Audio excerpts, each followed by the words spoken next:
हम जो श्रीमद् भगवद गीता आपके लिए प्रस्तुत कर रहे हैं, उसे तैयार करने और आप तक पहुंचाने में अत्यधिक समय, श्रद्धा और मेहनत लगती है। आपसे विनम्र निवेदन है कि चैनल को सब्सक्राइब करें, वीडियो को लाइक करें और कमेंट में जय श्री कृष्णा लिखें, जिससे हमें ये प्रेरणा मिले कि आप हमारे साथ हैं। आपका एक छोटा सा सहयोग हमारे लिए बहुत बड़ा संबल है, जिससे हम और अधिक श्रद्धा से कार्य करें और आपके जीवन में आध्यात्मिक ज्ञान, सकारात्मकता और शांति का संचार कर सकें। हर रोज सुबह शाम काम करते हुए इस वीडियो को जरूर चलाएं और श्रीमद् भगवद गीता के इस दिव्य ज्ञान से अपने जीवन में सकारात्मक परिवर्तन लाएं। सारेगामा कारवां मिनी भक्ति। नमस्कार दोस्तों, भगवद गीता के अध्याय 8 में, जिसका शीर्षक है अक्षर ब्रह्म योग, मैं शैलेंद्र भारती आपका स्वागत करता हूं। दोस्तों, साइंस हर रोज बदलती है। हर रोज एक नई डिस्कवरी यूनिवर्स की एक नई परत खोलती है। लेकिन हजारों साल बाद भी गीता का ज्ञान नहीं बदला। ऐसा ज्ञान जिसके आगे, जिससे बड़ा कुछ भी नहीं। गीता के 8वें अध्याय में, जिसमें ब्रह्म, आध्यात्म और कर्म की बातें की जाएंगी, आइए प्रारंभ करते हैं भगवद गीता का 8वां अध्याय, अक्षर ब्रह्म योग। अर्जुन उवाच किम तद् ब्रह्म किमध्य आत्मं किम पुरुषोत्तम अधिभूतं च किम प्रोक्तम अधिदैवं किमुच्यते। न प्रश्नों की कोई कमी है और ना ही उत्तरों की। जहां प्रश्न खत्म होते हैं, वहां ज्ञान पूरा हो जाता है। कृष्ण ब्रह्म, कर्म और आध्यात्म यानी कि स्पिरिचुअलिटी की बात कर रहे हैं, जो अर्जुन समझ नहीं पा रहे। कैसे समझेंगे? इन्हीं बातों को समझाने में योगी सालों साल, कितने ही जन्म लगा देते हैं दोस्तों। और बात सिर्फ समझने की नहीं है, इन सबको क्रिया में भी लाना जरूरी है। इस ज्ञान को इंप्लीमेंट भी तो करना होगा, लेकिन वो बाद में। सबसे पहले जो अर्जुन समझना चाहते हैं वो जानते हैं। अर्जुन कृष्ण से पूछते हैं, हे पुरुषोत्तम, वह ब्रह्म क्या है? आध्यात्म क्या है? कर्म क्या है? अधिभूत नाम से क्या कहा गया है? और अधिदैव किसको कहते हैं? अधियज्ञः कथं कोत्र देहेऽस्मिन् मधुसूदन प्रयाण काले च कथं ज्ञेयोऽसि नियतात्मभिः। अपने सवालों की श्रृंखला को बढ़ाते हुए अर्जुन पूछते हैं, हे मधुसूदन, यहां अधियज्ञ कौन है और वह इस शरीर में कैसे है? तथा युक्त चित्त वाले पुरुषों द्वारा अंत समय में आप किस प्रकार जानने में आते हैं? दोस्तों, अर्जुन ये जानना चाहते हैं कि जो पुरुष अपने चित्त, अपने मन को संयम में ले आते हैं, उन्हें कंट्रोल में कर लेते हैं, वो पुरुष अंत समय में कृष्ण को कैसे जान पाते हैं? ऐसा क्या होता है अंतिम समय में कि उन्हें कृष्ण का ज्ञान हो जाता है? कृष्ण का कहना है कि जो पुरुष अपने मन को संयम में लाके निष्काम कर्म करते हैं, वो एक दिन मुझे प्राप्त होते हैं। लेकिन अर्जुन का प्रश्न है, कैसे? वो कैसे होता है? अक्षरं ब्रह्म परमं स्वभावोऽध्यात्ममुच्यते भूत भावोद्भव करो विसर्गः कर्म संज्ञितः। अर्जुन के सवालों का उत्तर कृष्ण देना शुरू करते हैं। सबसे पहले वो बताते हैं कि ब्रह्म क्या है। ब्रह्म है परम अक्षर। अक्षर का अर्थ होता है अक्षय, यानी कि जो खत्म ना हो, जिसका नाश नहीं होता, उसके बाद कृष्ण आध्यात्म की परिभाषा बतलाते हैं। अपनी आत्मा के स्वरूप को जानना ही आध्यात्म है। और फिर कृष्ण बताते हैं कि कर्म क्या है। भूतों के भाव को उत्पन्न करने वाला जो त्याग है वह कर्म नाम से कहा गया है। हमारे अंदर हमारे स्वभाव की वजह से अलग अलग इच्छाएं पैदा होती हैं दोस्तों। इन इच्छाओं के त्याग को ही कर्म कहते हैं। इसे आप कर्म की फिलॉसॉफिकल एक्सप्लेनेशन की तरह भी समझ सकते हैं। अधिभूतं क्षरो भावः पुरुषश्चाधिदैवतम् अधियज्ञो हमेवात्र देहे देहभृतां वर। कृष्ण अर्जुन के प्रश्नों का उत्तर देते हुए इस श्लोक में बताते हैं कि अधिभूत, अधिदेव और अधियज्ञ क्या है। वो सारे पदार्थ जो खत्म हो जाते हैं, नष्ट हो जाते हैं, उन्हें अधिभूत कहा जाता है। यानी कि सारी दुनिया ही अधिभूत है। और जो अक्षर होता है, जिसका कभी नाश नहीं होता, वो अधिदैव है। कृष्ण कहते हैं, हे देहधारियों में श्रेष्ठ अर्जुन, इस शरीर में मैं वासुदेव ही अंतर्यामी रूप से अधियज्ञ हूं। दोस्तों, हमारे अंदर जो महापुरुष छुपा बैठा है, लेकिन अज्ञान की वजह से हम जिसे नहीं जानते, वो महापुरुष यानी कि कृष्ण ही यज्ञों का अधिष्ठाता है। अंत काले च मामेव स्मरन् मुक्त्वा कलेवरं यह प्रयाति स मद्भावं याति नास्त्यत्र संशयः। मन में कृष्ण को बसा के बस अपना कर्म, अपना कर्तव्य निभाना है, ये कहा है कृष्ण ने। जो ऐसा करता है उसे कृष्ण प्राप्त होते हैं और वो कृष्ण को प्राप्त होता है। अर्जुन ने सवाल किया था कि अंत समय में जो आपको याद करते हैं उनको आप कैसे समझ में आते हैं। उसी का उत्तर देते हुए कृष्ण कहते हैं कि जो पुरुष अंतकाल में भी मुझको ही स्मरण करता हुआ शरीर को त्याग कर जाता है, वो मेरे साक्षात स्वरूप को प्राप्त होता है। इसमें कुछ भी संशय नहीं है। यम यम वापि स्मरन् भावं त्यजत्यन्ते कलेवरं तं तमेवैति कौन्तेय सदा तद्भाव भावितः। हमारा जन्म एक सेविंग्स अकाउंट की तरह ही चलता है।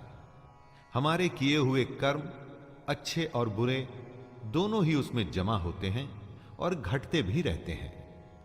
जन्मों का यही हिसाब किताब हमारे अगले जन्मों की रूपरेखा को भी रचता है। कृष्ण कहते हैं, हे कुंती पुत्र अर्जुन, यह मनुष्य अंतकाल में जिस जिस भी भाव को स्मरण करता हुआ इस शरीर को त्याग करता है, उसे वही प्राप्त होता है, क्योंकि वो सदा उसी भाव से भावित रहता है। दोस्तों, यहां कृष्ण कहना चाहते हैं कि मरते हुए जो भाव होता है वो आगे भी जाता है, और अगर मरते हुए कृष्ण का भाव होगा तो वो मनुष्य कृष्ण को प्राप्त होगा। तस्मात् सर्वेषु कालेषु मामनुस्मर युद्ध च मय्यर्पित मनो बुद्धिर्मामे वैश्यस्य संशयम्। इसीलिए हमेशा कृष्ण को अपने मन में रखकर बस निरंतर अपने कर्म में जब आप लगे रहते हैं, तो सिर्फ ये जन्म ही नहीं, आने वाले कई जन्मों को आप सुधार रहे होते हैं। कई लोगों को आपने कहते हुए सुना होगा कि ये तो इसके पिछले जन्म के कर्मों का नतीजा है। इसी बात को समझाते हुए कृष्ण सलाह देते हैं, हे अर्जुन, तू सब समय में निरंतर मेरा स्मरण कर और युद्ध भी कर। इस तरह अगर अर्जुन हमेशा अपने मन और बुद्धि में कृष्ण को रखेगा तो एक दिन वो निसंदेह कृष्ण को ही प्राप्त होगा। अभ्यास योग युक्तेन चेतसा नान्यगामिना परमं पुरुषं दिव्यं याति पार्थानुचिन्तयन्। कृष्ण अभ्यास यानी प्रैक्टिस को बहुत बड़ा मानते हैं, इसीलिए वो कहते हैं कि योग आसान नहीं, उसका अभ्यास करना पड़ता है। और योग करते हुए यह भी ध्यान रखना पड़ता है कि आपका चित्त कहीं श्री कृष्ण से हटकर किसी दूसरी ओर न जाए। काम क्रोध की तरह के भाव अगर आपके मन में आए तो आपका योग वहीं उसी समय खत्म हो जाएगा। फिर आप अपना कर्म, अपने कर्तव्य को नहीं निभा पाएंगे। चित्त को जो संयमित करने में समर्थ हो जाता है, सक्षम हो जाता है, उसी को कृष्ण प्राप्त होते हैं, उसी को भगवान मिलते हैं, उसी की तपस्या पूरी होती है। कविं पुराणमनुशासितारं अणुरणीयांसमनुस्मरेद्यः सर्वस्य धातारमचिन्त्य रूपम् आदित्यवर्णं तमसः परस्तात्। कृष्ण कहते हैं कि योगी अपना कर्म तो करता ही है, साथ में वो पुरुष सर्वज्ञ यानी सब कुछ जानने वाला, अनादि यानी जिसका कभी जन्म नहीं हुआ, जो हमेशा से है, सबके नियंता यानी सब कुछ कंट्रोल करने वाला, सूक्ष्म से भी अति सूक्ष्म, सबके धारण पोषण करने वाले अचिंत्य स्वरूप यानी जो सबको पालता है, सूर्य के सदृश नित्य चेतन प्रकाश रूप और अविद्या से अति परे शुद्ध सच्चिदानंद घन परमेश्वर का भी स्मरण करता है। यहां भगवान के उस परमात्मा के गुणों का वर्णन भी कृष्ण कर रहे हैं और ये भी बता रहे हैं कि योगी कैसे कर्म करते करते उस परमात्मा को याद करता है। प्रयाण काले मनसा चलेन भक्त्या युक्तो योग बलेन चैव भ्रुवोर्मध्ये प्राणमावेश्य सम्यक् सतं परं पुरुषमुपैति दिव्यम्। योग करते हुए अपना ध्यान हमें अपनी भ्रुकुटियों के बीच में यानी कि आईब्रोज के बीच में रखना होता है। दोस्तों, वो पुरुष जिसके मन में भक्ति है, जो अपने कर्म करता है, और वो पुरुष जब अंतकाल में अपने योग बल से भ्रुकुटी के मध्य में प्राण को अच्छी प्रकार स्थापित करके फिर निश्चल मन से स्मरण करता है, तो वो पुरुष दिव्य रूप परम पुरुष परमात्मा को ही प्राप्त होता है। यहां कृष्ण बता रहे हैं कि कैसे अंतकाल के समय आप उस परमात्मा को याद कर उसी को प्राप्त हो सकते हैं। यदक्षरं वेद विदो वदन्ति विशन्ति यद्यत्तयो वीतरागाः यदिच्छन्तो ब्रह्मचर्यं चरन्ति तत्ते पदं संग्रहेण प्रवक्ष्ये। जो वेदों को जानते हैं, उनके अनुसार जिस सच्चिदानंद घन रूप परम पद को अविनाश माना जाता है, अब कृष्ण उसके बारे में बताएंगे। आसक्ति रहित कोशिश करते रहने वाले सन्यासी महात्मा जन जिसमें प्रवेश करते हैं, कृष्ण उस अवस्था के बारे में बताएंगे। और जिस परम पद को चाहने वाले ब्रह्मचारी लोग ब्रह्मचर्य का आचरण करते हैं, उस परम पद को कृष्ण अर्जुन को समझाएंगे।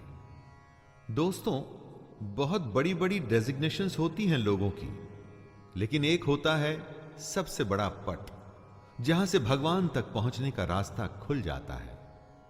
अब कृष्ण उसी के बारे में बता रहे हैं। सर्वद्वाराणि संयम्य मनोहृदि निरुध्य च मूर्ध्याधायात्मनः प्राणम् अस्थितो योगधारणाम्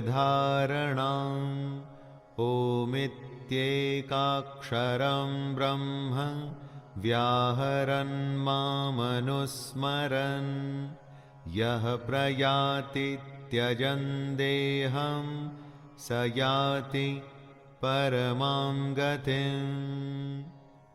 दोस्तों, कृष्ण इन श्लोक में एक प्रोसेस की बात कर रहे हैं, वो प्रणाली जो आखिरी समय में आपको भगवान से मिला सकती है। जरा ध्यान से सुनिएगा। सब इंद्रियों के रास्तों को रोककर और मन को हृदय के एकदम अंदर में स्थिर करना है। ऐसा करने के बाद उस जीते हुए मन द्वारा प्राण को मस्तक के बीच में स्थापित करना है। भगवान से जुड़ी योग धारणा में स्थित होकर जो पुरुष ओम अक्षर रूप ब्रह्म को उच्चारण करता हुआ और मुझ निर्गुण यानी बिना गुण वाले ब्रह्म का चिंतन करता हुआ शरीर को त्याग कर जाता है, कृष्ण कहते हैं कि वह पुरुष परम गति को प्राप्त होता है। अनन्य चेताः सततं यो मां स्मरते नित्यशः तस्याहं सुलभः पार्थ नित्ययुक्तस्य योगिनिः। प्रेमी प्रेमिका को आपने बहुत बार ये कहते हुए सुना होगा कि तुम्हारे सिवा मेरे दिल में और कोई है ही नहीं। कृष्ण भी कुछ ऐसा ही करने को कह रहे हैं दोस्तों। बस फर्क यह है कि प्रेम कृष्ण से ही होना चाहिए। सुनिए कृष्ण अर्जुन से क्या कहते हैं। हे अर्जुन, जो पुरुष मुझ में अनन्य चित्त होकर सदा ही निरंतर मुझ पुरुषोत्तम को स्मरण करता है, उस नित्य निरंतर मुझ में युक्त हुए योगी के लिए मैं सुलभ हूं, अर्थात उसे सहज ही प्राप्त हो जाता हूं। जिसके चित्त में कृष्ण के अलावा और कोई नहीं, कृष्ण उसी को प्राप्त होते हैं दोस्तों, किसी और को नहीं। यहां कृष्ण से मतलब उस परमात्मा से है जिसकी आत्मा हम सब में है। मामुपेत्य पुनर्जन्म दुःखालयम शाश्वतम् नाप्नुवन्ति महात्मानः संसिद्धिं परमां गताः। ब्रह्मा का एक मोमेंट हमारे कई सालों के बराबर होता है। इसीलिए हमारे जन्म को धरती के इस जीवन को क्षण भंगुर कहा जाता है और साथ में इसे दुखों का घर भी कहा जाता है। परंतु जो कृष्ण का स्मरण करते हैं, अपने कर्म को निष्काम तरीके से करते हैं, अपने कर्तव्यों को निभाते हैं, उन्हें ही परम सिद्धि मिलती है। और ऐसी परम सिद्धि मिलने वालों को कृष्ण महात्मा जन कहते हैं। कृष्ण कहते हैं, ये महात्मा जन मुझको प्राप्त होकर दुखों के घर एवं क्षण भंगुर पुनर्जन्म को प्राप्त नहीं होते। यानी कि जिनको सच पता चल जाता है ना दोस्तों, सिद्धि उन्हें मिल जाती है। फिर वो पृथ्वी के इस क्षण भंगुर और दुख भरे जीवन में दोबारा नहीं आते। आ ब्रह्म भुवनान् लोकाः पुनरावर्तिनोऽर्जुन मामुपेत्य तु कौन्तेय पुनर्जन्म न वेद्यते। ब्रह्मा की दुनिया हो या हमारी ये धरती, ये सब लोग पुनरावर्ती हैं, यानी कि इनका खत्म होते ही शुरू होना भी तय है। एक तरह के रोटेशन में रहते हैं ये लोग। इसीलिए हमारी दुनिया को मृत्यु लोक कहा जाता है। यहां जन्म होता है और मृत्यु होती है और यही चक्कर लगा रहता है। इसी बात को कृष्ण समझा रहे हैं। वो कहते हैं, हे कुंती पुत्र, मुझको प्राप्त होकर पुनर्जन्म नहीं होता, क्योंकि मैं कालातीत हूं और ये सब ब्रह्मादि के लोक काल द्वारा सीमित होने से अनित्य है। जो कृष्ण को प्राप्त हो जाता है दोस्तों, वो दोबारा जन्म नहीं लेता। ये सबसे बड़ी समाधि, सबसे बड़ी सिद्धि, सबसे बड़ा योग है। कृष्ण को प्राप्त हो जाने से बड़ा कुछ भी नहीं। सहस्रयुग पर्यन्तम् अहर्यद् ब्रह्मणो विदुः रात्रिं युग सहस्रान्तां ते होरात्र विदो जनाः। दिन बदलते हैं, मौसम भी बदलता है, और इसी तरह से काल बदल जाते हैं।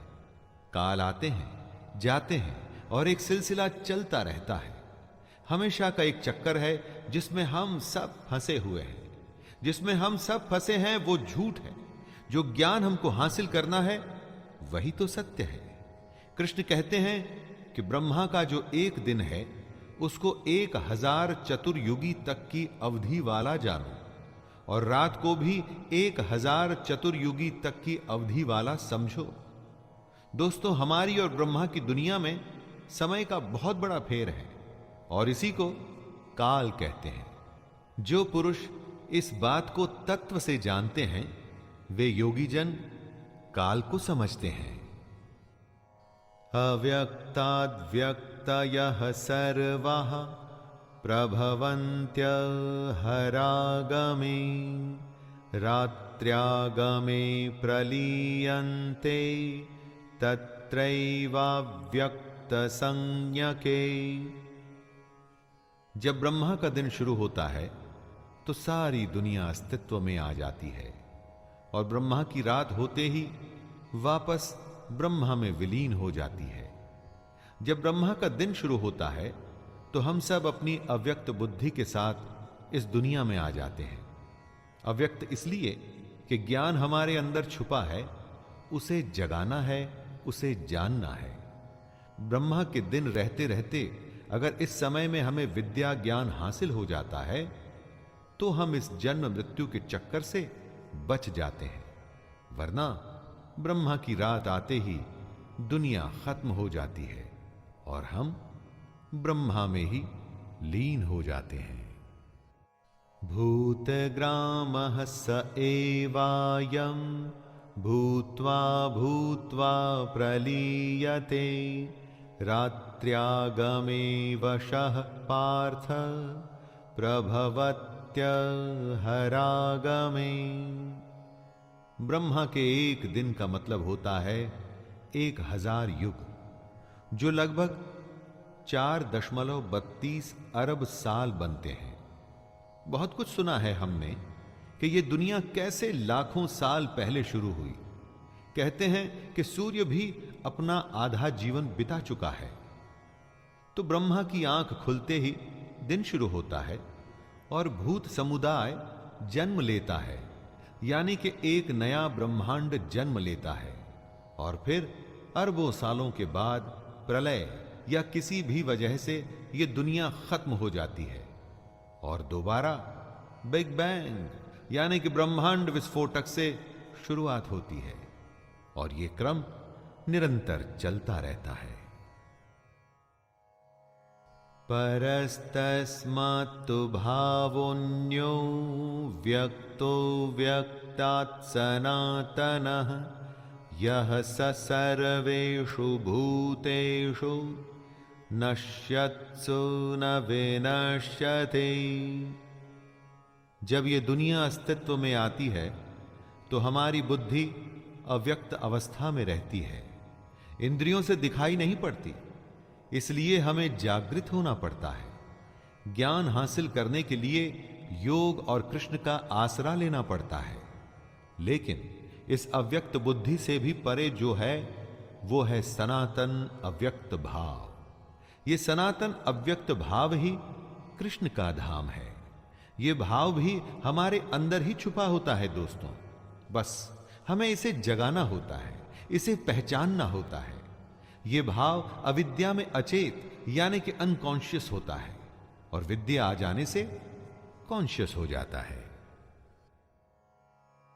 अव्यक्तोऽक्षर इत्युक्तस्तमाहुः परमां गतिं यं प्राप्य न निवर्तन्ते तद्धाम परमं मम। जब हम जन्म लेते हैं तो हमारे अंदर सनातन अव्यक्त भाव होता है। इसी बात को कृष्ण समझाते हुए कहते हैं कि ये जो अव्यक्त है ना, इसे ही अक्षर नाम से पुकारा गया है। इसी अक्षर नाम के अव्यक्त भाव को परम गति कहते हैं।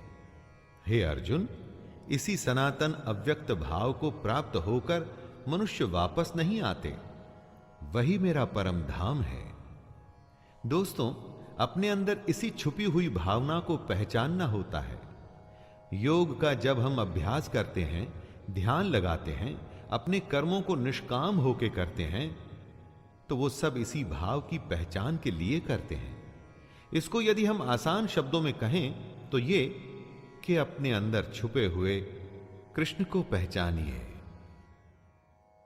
पुरुषः स परः पार्थ भक्त्या लभ्यस्त्वनन्यया यस्यान्तः स्थानि भूतानि येन सर्वमिदं ततम्।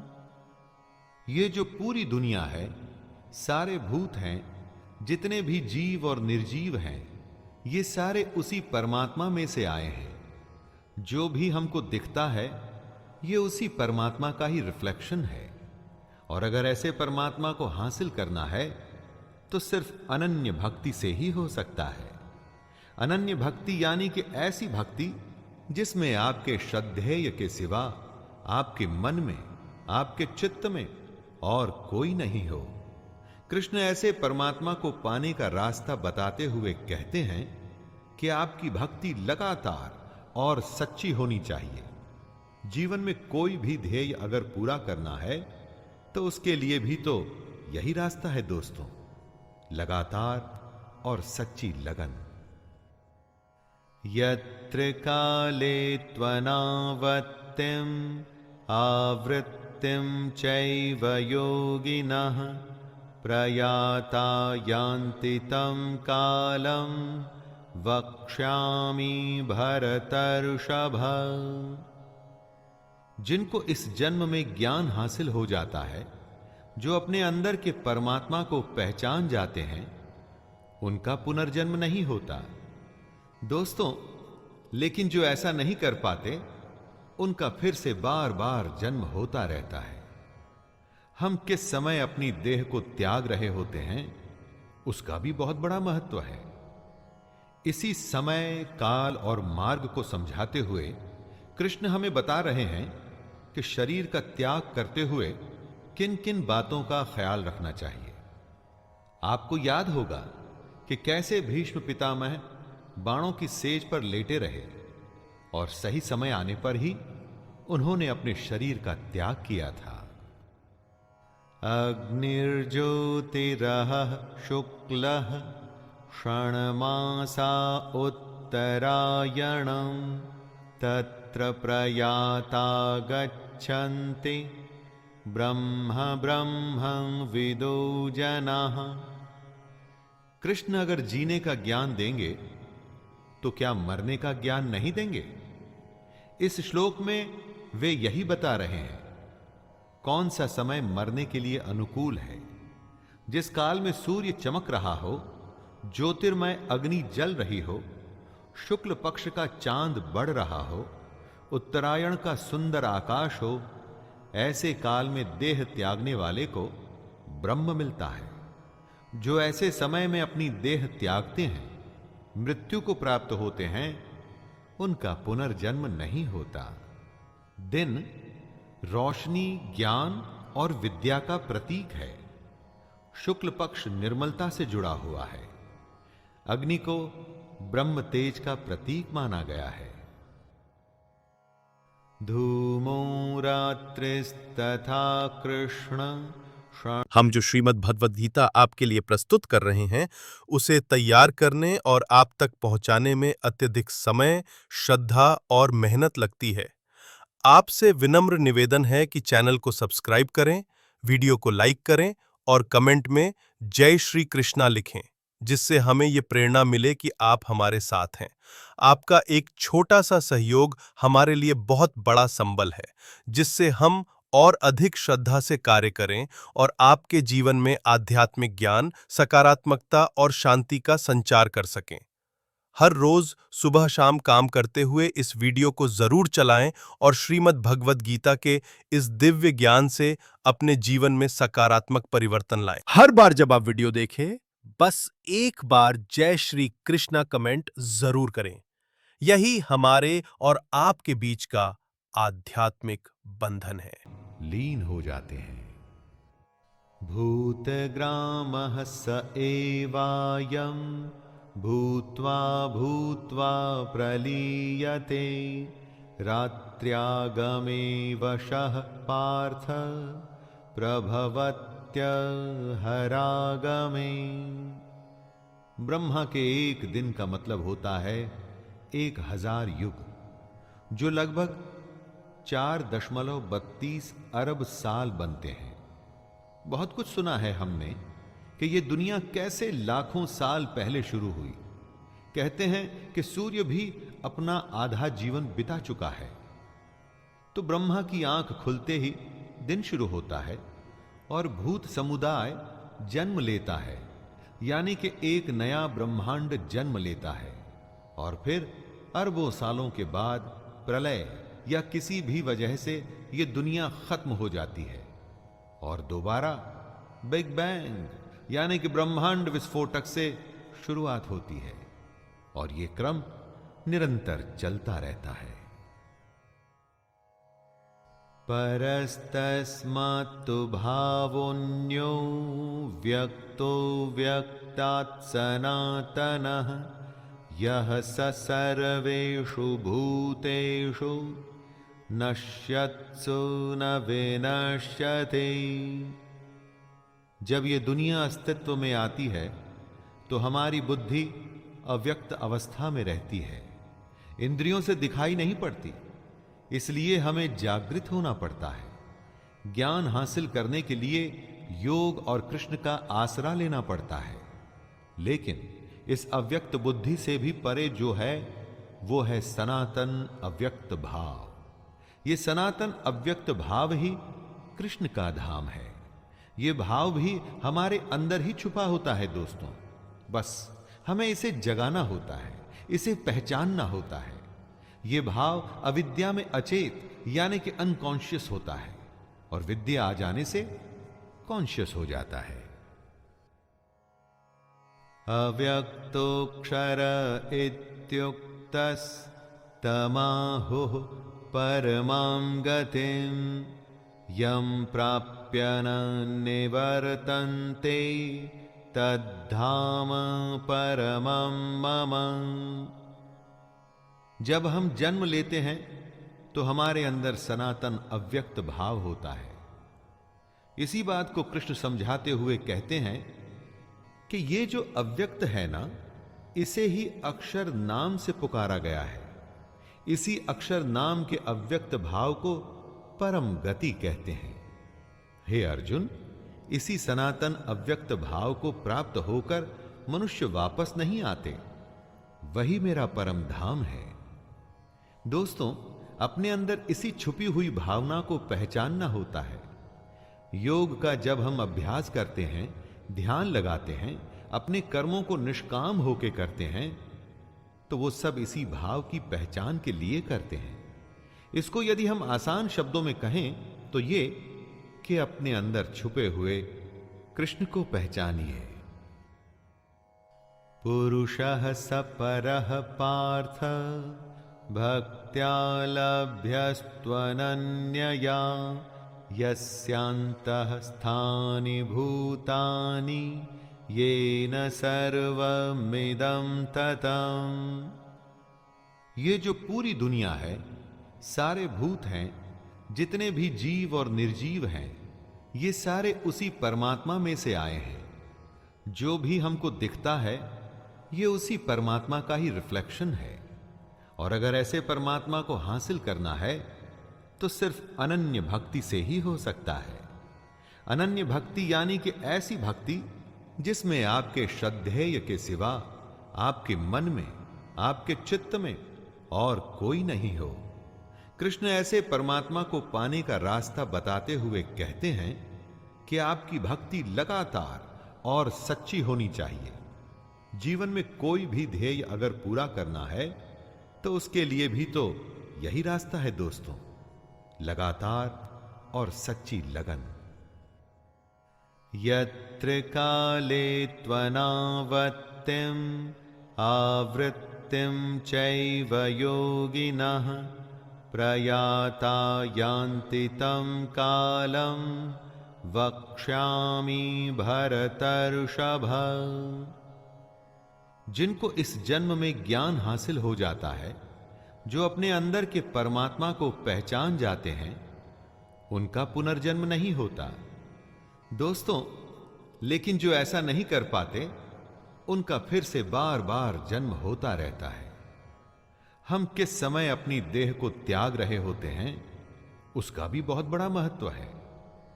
इसी समय, काल और मार्ग को समझाते हुए कृष्ण हमें बता रहे हैं कि शरीर का त्याग करते हुए किन किन बातों का ख्याल रखना चाहिए।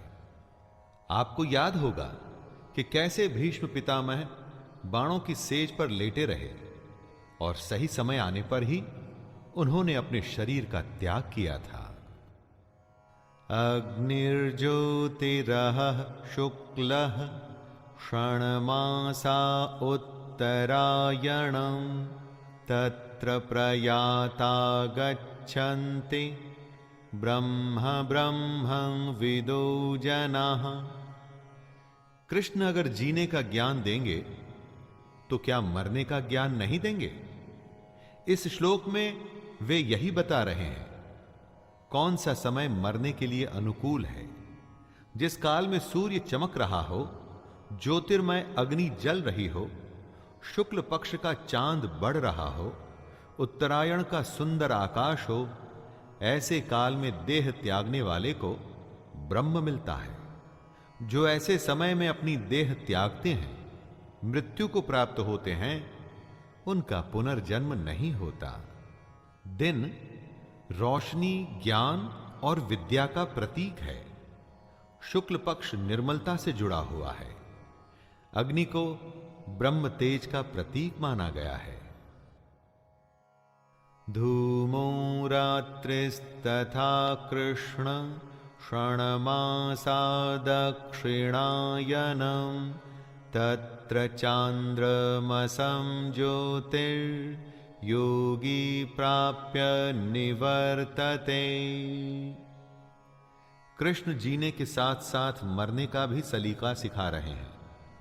कौन से काल में मृत्यु उत्तम नहीं होती है, इसी बात को वो बता रहे हैं और कह रहे हैं कि जिस मार्ग में धूमाभिमानी देवता हैं, अर्थात यज्ञ की अग्नि तो हो लेकिन धुएं से ढकी हो, धुआं फैल रहा हो, रात्रि अभिमानी देवता हो, मतलब रात का समय हो, तथा कृष्ण पक्ष का चंद्रमा क्षीण हो रहा हो और दक्षिणायन के 6 महीने हो, उस मार्ग में मरकर गया हुआ सकाम करने वाला योगी पुनर्जन्म लेता है, अर्थात उसको दोबारा जन्म लेना पड़ता है।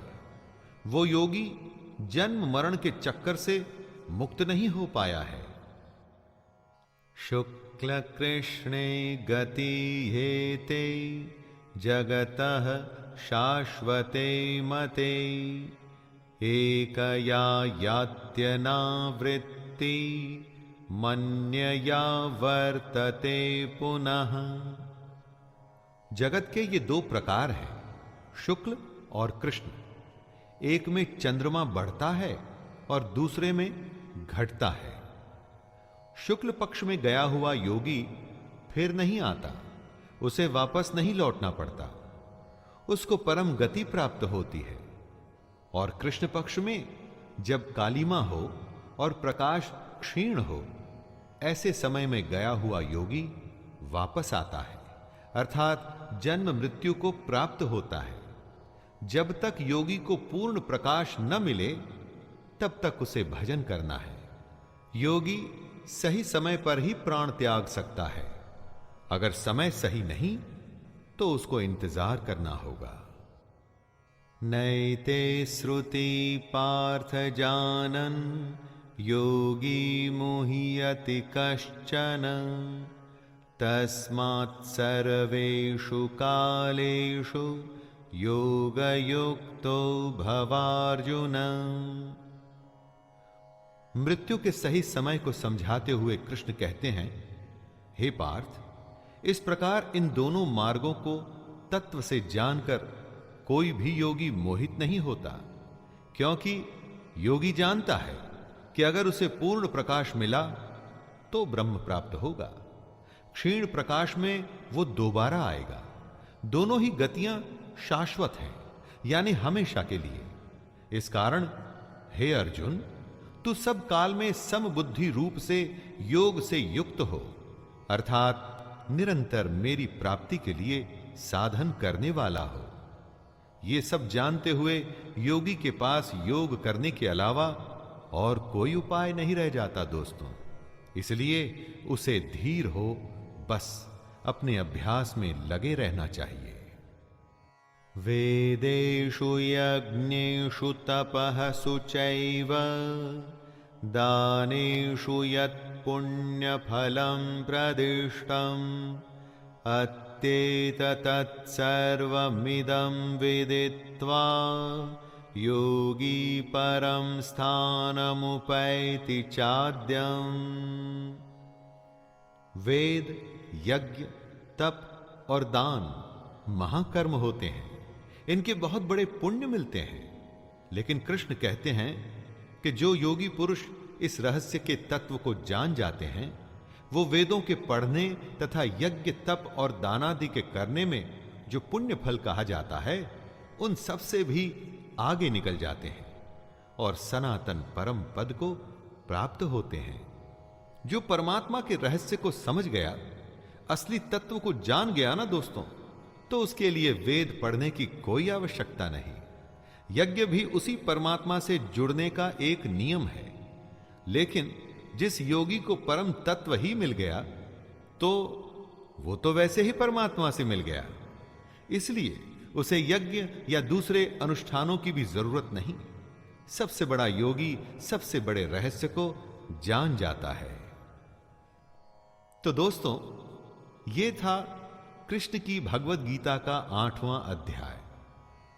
इसमें कृष्ण ने ब्रह्म, कर्म, आध्यात्म और मृत्यु के बारे में अर्जुन की शंकाओं को दूर किया।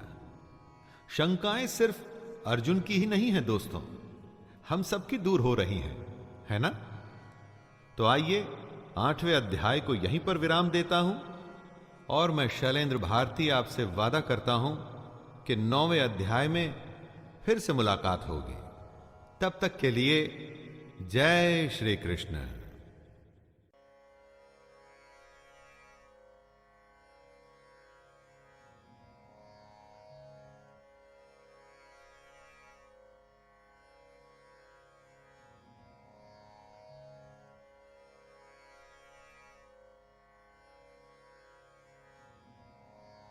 अगर ये वीडियो आपके हृदय को स्पर्श करे तो इसे लाइक करें, चैनल को सब्सक्राइब करें और इस ज्ञान को अपने अपनों तक जरूर पहुंचाएं। आपका एक छोटा सा प्रयास किसी का जीवन बदल सकता है। श्री कृष्ण की वाणी को जन जन तक पहुंचाने में अपना अमूल्य योगदान जरूर दें।